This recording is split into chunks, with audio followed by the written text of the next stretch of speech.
En France, 5 mois après l'élection présidentielle de 2017, une rencontre mémorable a lieu à l'Élysée. Emmanuel Macron invite des investisseurs, au premier rang desquels figure Larry Fink, le PDG de BlackRock.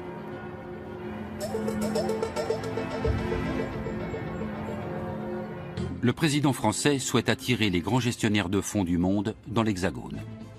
Voilà pourquoi il avait déjà rencontré Larry Fink à plusieurs reprises, peu après sa prise de fonction.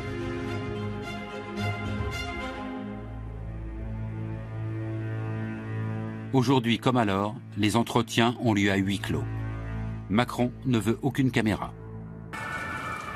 Emmanuel Macron veut favoriser les privatisations en France. À cet effet, le président de la République a créé une commission dont l'un des membres n'est autre que le patron de BlackRock France, Jean-François Cirelli. Cet ancien conseiller du président Chirac a aussi fait de Gaz de France l'une des plus grandes compagnies énergétiques du monde.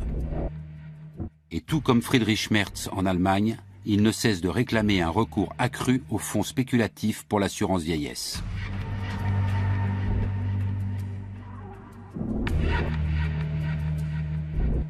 Nous faisons une étude chaque année pour savoir ce que veulent les Français pour leur retraite. En même temps, ils sont conscients que les régimes obligatoires ne suffisent pas pour assurer le niveau de vie qu'ils souhaitent à leur retraite. Et donc, je crois qu'il est très important qu'il y ait un nouveau pilier et qu'il y ait un nouveau pilier pour développer ces produits. Pendant que les lobbyistes financiers comme BlackRock renforcent leurs liens avec Emmanuel Macron, le gouvernement français se heurte au mouvement des Gilets jaunes. Ces derniers s'élèvent contre ces réformes économiques libérales et sont révoltés contre les politiques qui laissent les géants de la finance se partager le monde entre eux.